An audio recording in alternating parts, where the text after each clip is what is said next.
গত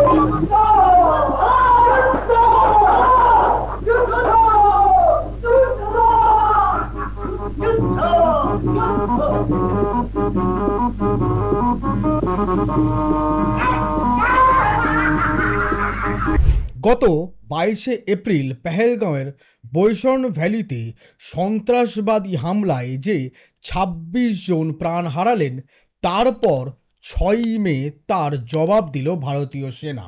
ভারতীয় সেনার যৌথ বাহিনী প্রিসিশন স্ট্রাইকের মধ্যে দিয়ে পাক অধিকৃত কাশ্মীর এবং পাকিস্তানের ১০০ কিলোমিটারের অভ্যন্তরে গিয়ে মোট ৯টি জঙ্গিদের লঞ্চিং প্যাড একেবারে গুঁড়িয়ে দিল।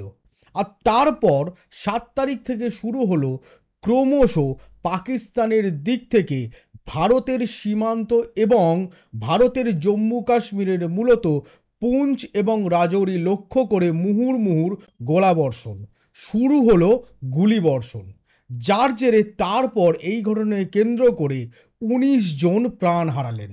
আহত হলেন জম্মু কাশ্মীরের সীমান্ত লাগোয়া গ্রামগুলির একাধিক আমাদেরই সহনাগরিক। ৭ তারিখ থেকে ১০ তারিখ এই গোটা প্রেক্ষাপটে আমাদের দেশ জুড়ে আমাদের দেশের জাতীয় সংবাদ মাধ্যম, যারা গত ১১ বছরে গদি মিডিয়া বলে খ্যাত হয়েছে, তারা দেশ জুড়ে যুদ্ধ রব তুলে এমন নৃত্য শুরু করলো এবং একই সঙ্গে ক্রমশ একের পর এক ভুল খবর অনেকটা মিসাইলের মতন দেশের অভ্যন্তরেই দেশের মানুষের ওপর নিক্ষেপ করতে শুরু করলো। যে ফেক নিউজকে কেন্দ্র করে আমরা দেখতে পেলাম আমাদের দেশের সেনা যেমন পাকিস্তানের বিরুদ্ধে কাউন্টার অ্যাটাকের মধ্যে দিয়ে জবাব দিচ্ছে, ঠিক তেমনটাই ফেক নিউজের বিরুদ্ধেও তাদের আসরে নামতে হলো। আর এই গোটা পরিপ্রেক্ষিতের মধ্যে একটা ছবি, অর্থাৎ সত্যজিৎ রায়ের গুপি গাইন বাঘা বাইনের ওই দৃশ্যটা বড্ড মনে পড়ছিল। তা হচ্ছে ওই হাল্লার রাজার দৃশ্যটা।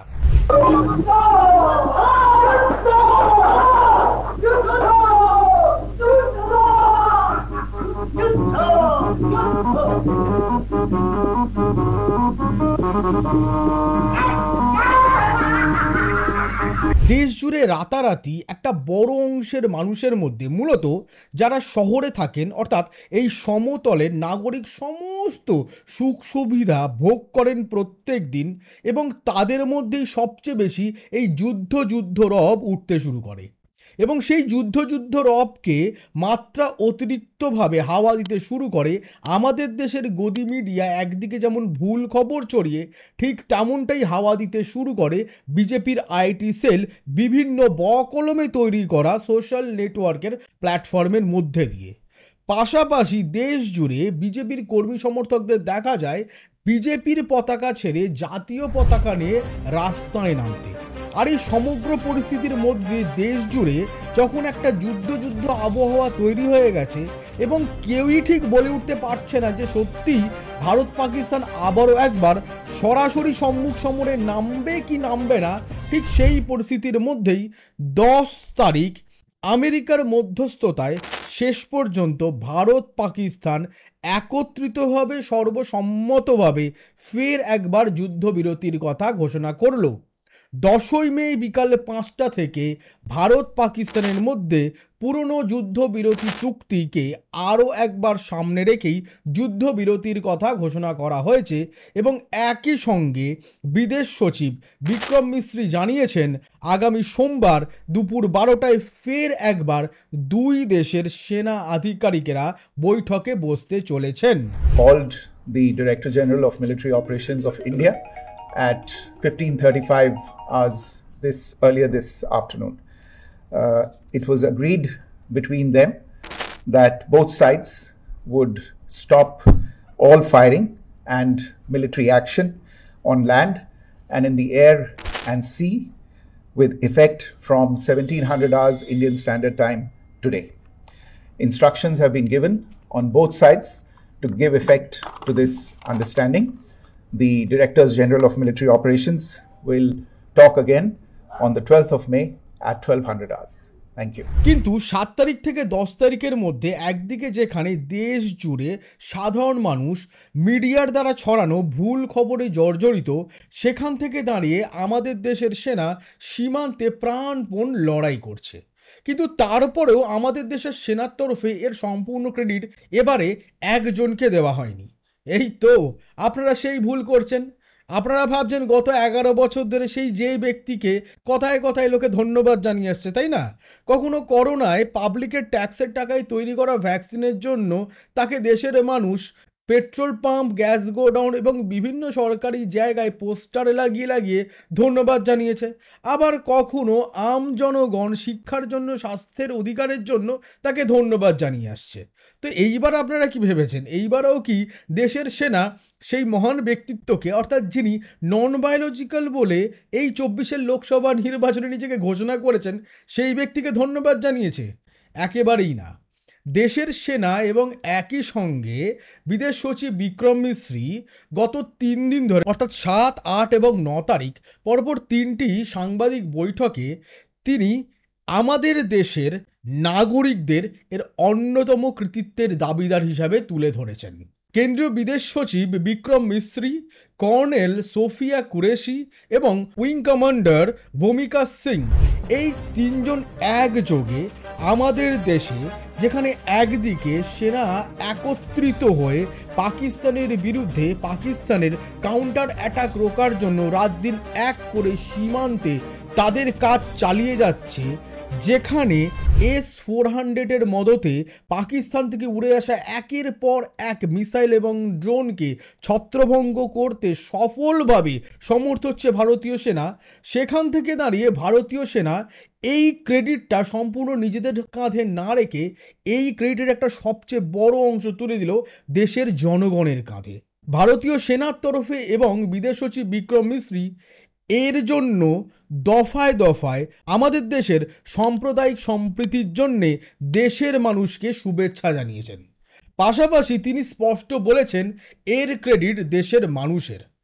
22শে এপ্রিল পহেলগাঁওয়ের যে ঘটনাটি ঘটল, যে ঘটনার জেরে জঙ্গিরা নাম, পরিচয় এবং বিশেষ করে ধর্মীয় পরিচয় জেনে জেনে যেখানে হিন্দু পর্যটকদের গুলি করে মারল এবং একই সঙ্গে তাদের বাধা দেওয়ার জন্য একজন মুসলিম গাইডকেও তারা গুলিতে ঝাঁঝরা করে দিল, প্রাণ হারালেন মোট 26 জন।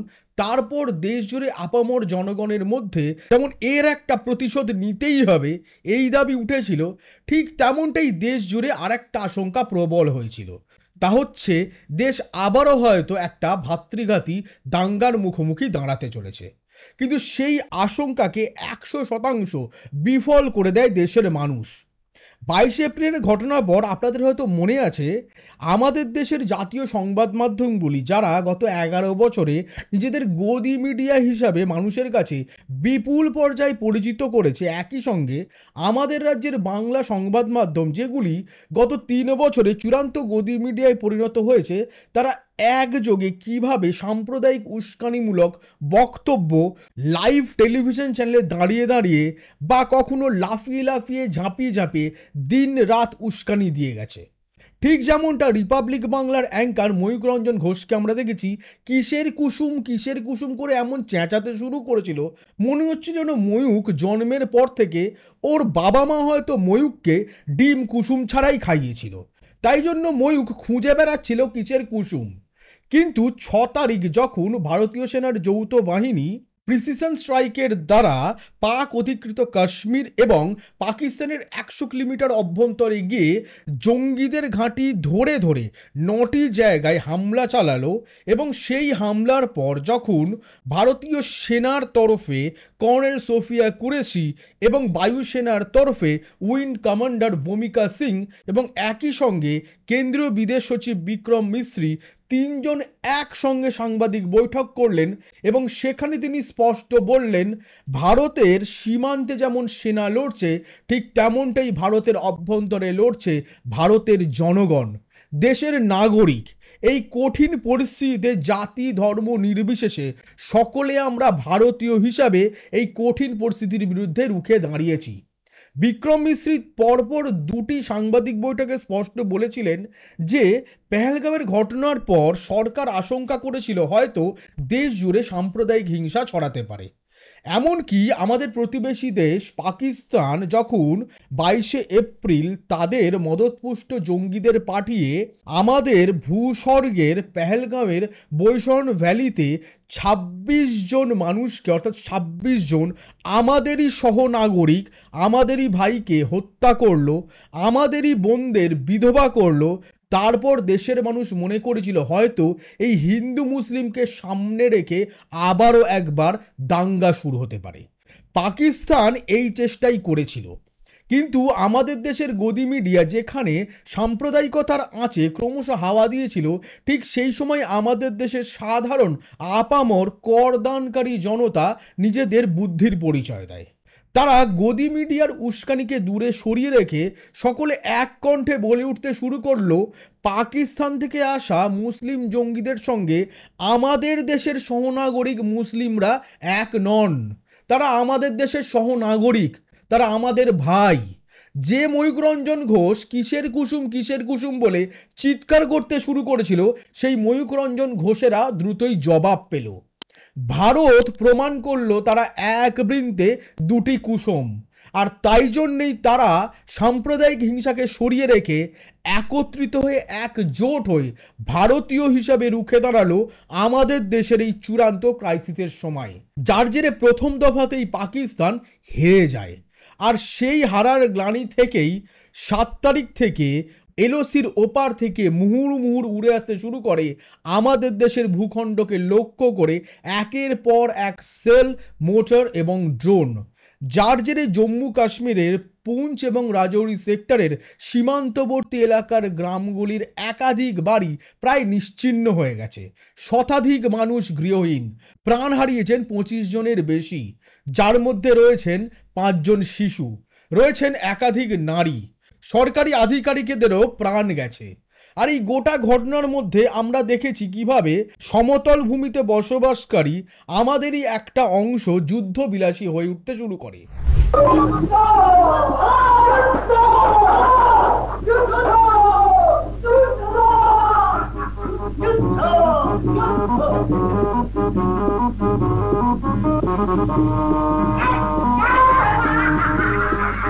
মূলত গদি মিডিয়ার তরফে রাতারাতি একের পর এক ভুল খবর যেভাবে সম্প্রচারিত করা শুরু হয়, তাকে কেন্দ্র করে দেশের একটা বড় অংশের জনমানুষের মধ্যে উত্তেজনা সৃষ্টি হয়। ঠিক যেমনটা ধরুন 8 তারিখ গদি মিডিয়া রাতারাতি ঘোষণা করলো ভারতীয় সেনা নাকি ইসলামাবাদ দখল করে নিয়েছে।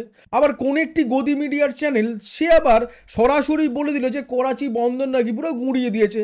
আবার আরেকটি গদি মিডিয়া এসে বলল লাহোর দখল করে নিয়েছে ভারতীয় সেনা। একবার ভাবুন কতটা আহম্মক এরা, কতটা মূর্খ এরা। অর্থাৎ কার্গিল যুদ্ধের সময়ও যে ভারতীয় সেনা এলওসি পার করেনি, যে ভারতীয় সেনা সেই ধারা অব্যাহত রেখে এবার এই কাউন্টার স্ট্রাইকের পরেও এলওসি ক্রস করলো না, ভারতীয় সেনা পাকিস্তানের দখল করা অঞ্চল পাকিস্তানের দখলমুক্ত করেছিল মাত্র। ঠিক তেমনটা এবারেও পাকিস্তান মদতপুষ্ট জঙ্গিরা 22 তারিখ বৈশরণ ভ্যালিতে যে নারকীয় হত্যালীলা চালিয়েছিল তার জবাব শুধুমাত্র ভারতীয় সেনার তরফে দেওয়া হয়েছে, এবং তাও 9টি জঙ্গি ঘাঁটি যেমন ধ্বংস করা হয়েছে, ঠিক একই সঙ্গে पाकिस्तान सेना ने पूरी पश्चिम मोर्चे पर लगातार आक्रामक गतिविधियां जारी रखी। उसमें यूकैप drones, long range weapons, loitering munitions और लड़ाकू विमानों का उपयोग कर भारतीय सैन्य ढांचे को निशाना बनाया। नियंत्रण रेखा पर भी ड्रोन घुसपैठ और भारी कैलिबर हथियारों से गोलाबारी की। अंतर्राष्ट्रीय सीमा और एलओसी पर श्रीनगर से नलिया तक 26 से अधिक स्थानों पर हवाई घुसपैठ के प्रयास किए गए। भारतीय सशस्त्र बलों ने अधिकांश खतरों को सफलतापूर्वक निष्क्रिय किया। फिर भी वायु सेना स्टेशनों पर उधमपुर, पठानकोट, आदमपुर और भुज बठिंडा स्टेशन, इन सब पर उपकरण व पर्सनल्स को हानि पहुंचाई। मैं ये भी बताना चाहती हूं कि पाकिस्तान ने हाई स्पीड मिसाइल सुबह 1:40 पर इस्तेमाल करके पंजाब के एयरबेस स्टेशन को दागने की कोशिश की।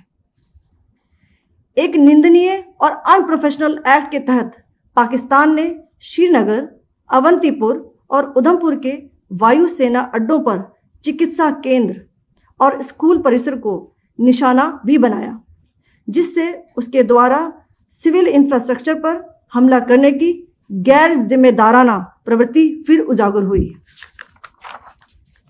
पाकिस्तान द्वारा सैन्य ठिकानों को जानबूझकर निशाना बनाने के पश्चात भारतीय सशस्त्र बलों ने त्वरित व सुनियोजित जवाबी हमले किए।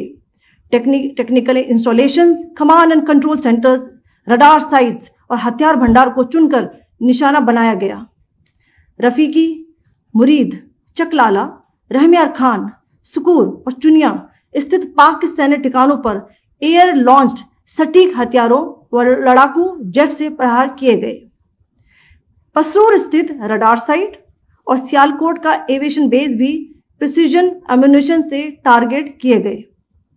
इन कार्रवाइयों के दौरान भारत ने कम से कम कोलैटरल डैमेज की क्षति सुनिश्चित की। কিন্তু সেনার তরফে 7, 8, 9 কখনোই বলা হয়নি যে তারা এলওসি পার করে গিয়ে করাচির বন্দর ধ্বংস করে নিয়েছে, ইসলামাবাদ দখল করে নিয়েছে, লাহোর দখল করে নিয়েছে।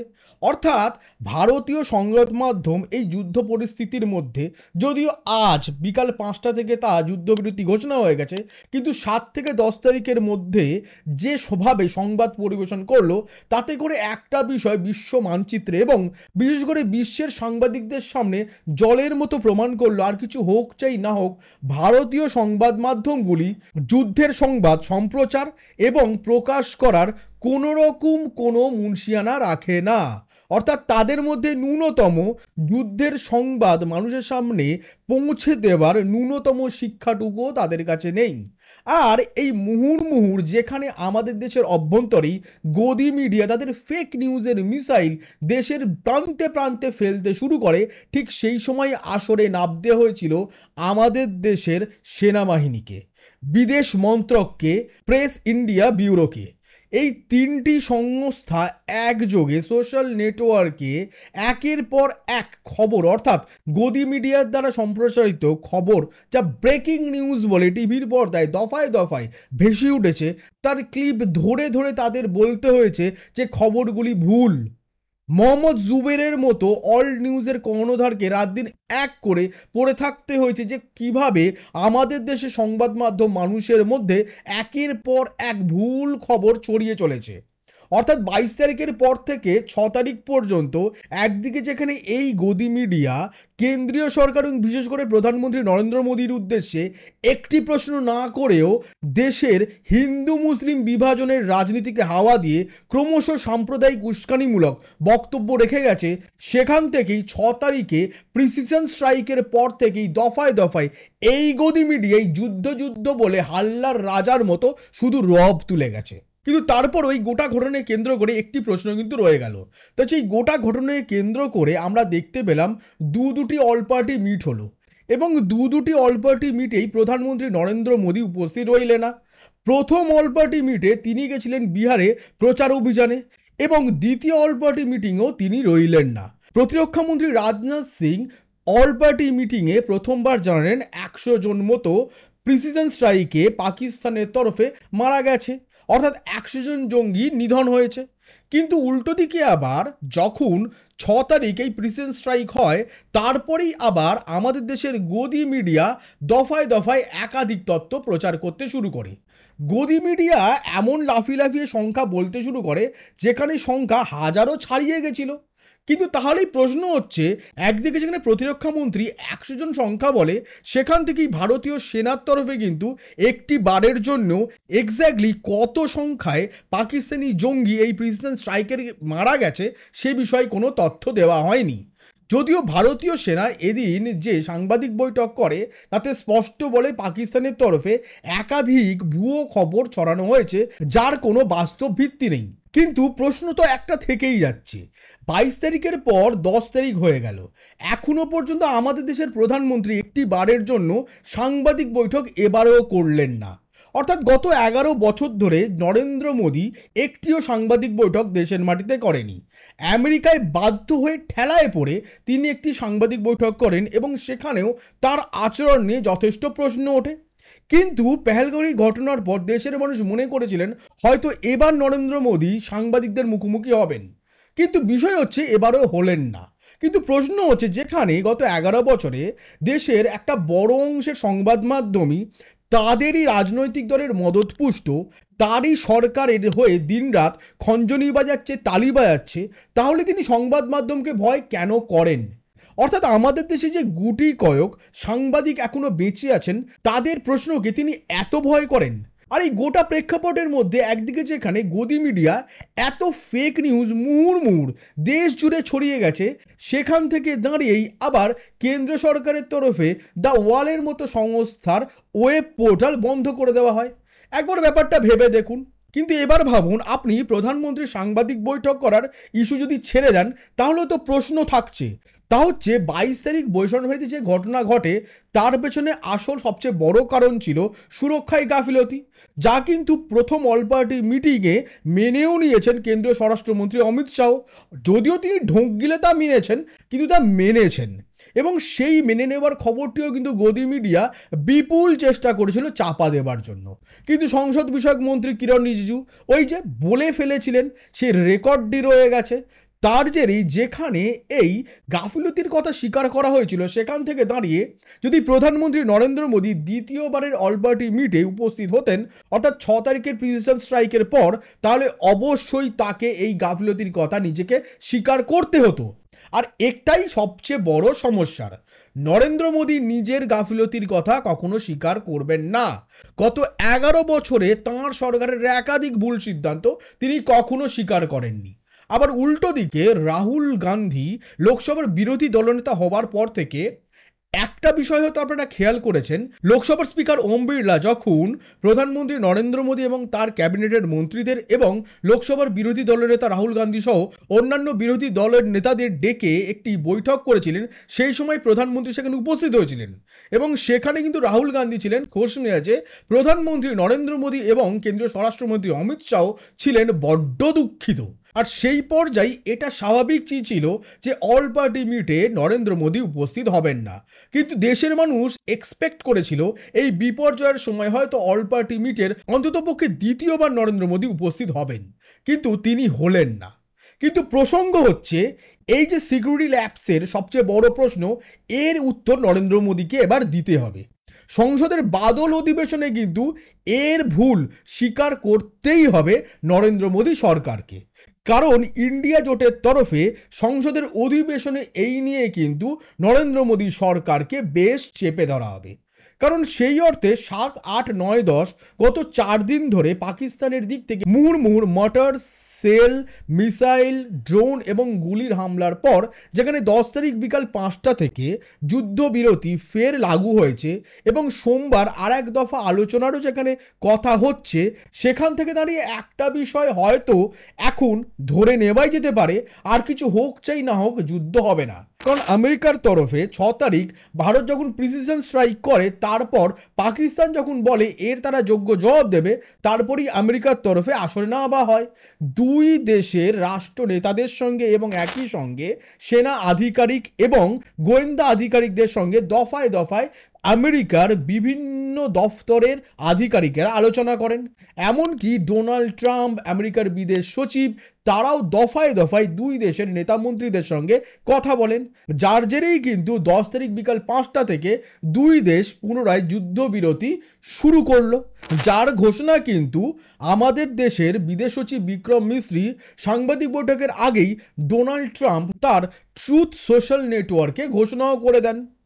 আর এই গোটা পরিপ্রেক্ষিতের মধ্যে আরও একবার প্রমাণ হলো, ভারত পাকিস্তান দ্বন্দ্ব যদি বাস্তবেই যুদ্ধের আকার নেয়, তাতে কিন্তু সারা বিশ্বের অর্থনীতি ব্যাপকভাবে ঘেঁটে যাবে। অর্থাৎ বর্তমান পৃথিবীতে সবচেয়ে বড় কনজিউমারের দেশ ভারতবর্ষ, সেই দেশ যদি তার প্রতিবেশী দেশের সঙ্গে যুদ্ধে জড়িয়ে পড়ে, যে প্রতিবেশী দেশও আবার চীন এবং আমেরিকার মতন দেশগুলির অন্যতম একটি কনজিউমার, এবং চীনের অবশ্যই একটি সবচেয়ে বড় অন্যতম একটি ডাম্পিং গ্রাউন্ড তাদের পণ্যের, সেখান থেকে দাঁড়িয়ে কখনোই চীন এবং আমেরিকা চাইবে না ভারত এবং পাকিস্তান যুদ্ধে জড়িয়ে পড়ুক। তাহলে এই বিশ্ব অর্থনীতি করোনার পর যেভাবে টালমাটাল অবস্থায় এখনও যাচ্ছে, এখনও ডলারের তুলনায় টাকার দাম প্রত্যেক দিন হামাগুড়ি দিচ্ছে, শেয়ার মার্কেট দমাদ্দম প্রত্যেক দিন আচার খাচ্ছে, সেখান থেকে দাঁড়িয়ে যদি ভারত পাকিস্তান যুদ্ধে জড়িয়ে পড়ে তাহলে আর কিছু হোক চাই না হোক আমেরিকা এবং চীনের অর্থনীতি ব্যাপকভাবে ক্ষতিগ্রস্ত হতে পারে। অর্থাৎ আমেরিকার উৎপাদিত বস্তু এবং চীনের উৎপাদিত বস্তু যেভাবে বছর বছর প্রতিনিয়ত বেড়ে চলেছে তা কিন্তু ধাক্কা খাবে যদি ভারত পাকিস্তান যুদ্ধে জড়িয়ে পড়ে। আর সেই পয়সার ইকুয়েশন সবচেয়ে বড় ইকুয়েশন, সেই ইকুয়েশনকে সামনে রেখেই ভারত পাকিস্তান কিন্তু আমেরিকার কথা শুনে যুদ্ধবিরতিতে সামিল হলো। কিন্তু বিষয় হচ্ছে এই যুদ্ধবিরতি কতদিনের? বিষয় হচ্ছে এরপর কি আর পাকিস্তানের মদতপুষ্ট জঙ্গি সংগঠন ভারতের আর কোথাও হামলা চালাবে না? এর সদুত্তর কেউ দিতে পারে না। অবশ্যই আশঙ্কা তো থেকেই যাচ্ছে, কিন্তু তারও মধ্যে প্রশ্নের উত্তর কিন্তু এবার দেশের মানুষ হয়তো চাইবে নরেন্দ্র মোদীর থেকে, চাইবে প্রধানমন্ত্রীর থেকে। কারণ এই ক্রাইসিসের মধ্যে আমরা কিন্তু 56 ইঞ্চির ছাতিওলা এই ব্যক্তিকে দেখলাম না দেশের মানুষের সামনে প্রশ্নকে সামনে রেখে তাদের উত্তর দেবার জন্য দাঁড়াতে। কারণ এই ব্যক্তি আবার 2014 লোকসভা নির্বাচনের আগে স্টার নিউজকে দেওয়া একটি সাক্ষাৎকারে বলেছিলেন, যে দেশের সংবাদ মাধ্যম প্রশ্ন করতে পারে না সেই দেশের এই পঙ্গু সংবাদ মাধ্যমের দরকার নেই। তিনি মনে করেন সংবাদ মাধ্যমের শক্তিশালী হওয়াটা দরকার। যদি তিনি সংবাদ মাধ্যমের শক্তিশালী হওয়া বা সংবাদ মাধ্যমের সাংবাদিকেরা নির্ভীকভাবে প্রশ্ন করবে সরকারকে, যদি নরেন্দ্র মোদী 2014 প্রধানমন্ত্রী হওয়ার আগে এটা মনে করতেন, তাহলে 14 সালে তিনি কুর্সিতে বসার পর থেকে কেন একটিবারও সাংবাদিক বৈঠক করলেন না? সেই উত্তর তো স্বয়ং মা গঙ্গাই জানেন। কিন্তু সেই উত্তর মা গঙ্গা কিভাবে দেবেন বলুন? কারণ সংবাদ মাধ্যম তো আর মা গঙ্গাকেও প্রশ্ন করছে না। আর তার জেরেই এই চূড়ান্ত ক্রাইসিসের মধ্যে আরও একবার প্রমাণ হলো, আর কিছু হোক চাই না হোক আমাদের দেশের প্রধানমন্ত্রী সাংবাদিক বৈঠক করবেন না। কারণ তিনি গত 11 বছর ধরে আমাদের দেশে গড়ে তুলেছেন গদি মিডিয়া, যে মিডিয়া এই যুদ্ধ পরিস্থিতিতে তাদের চূড়ান্ত মূর্খামোকে সামনে রেখে দেশ জুড়ে মানুষের মাথায় ছুঁড়ে মেরেছে একের পর এক ফেক নিউজের মিসাইল। আর তার মধ্যে দিয়ে আরও একবার দেশের মানুষ প্রমাণ করলো গত 11 বছর ধরে বিজেপি আরএসএস যে দেশ জুড়ে সাম্প্রদায়িক উস্কানি এবং বিষবাষ্প ছড়িয়ে চলেছে।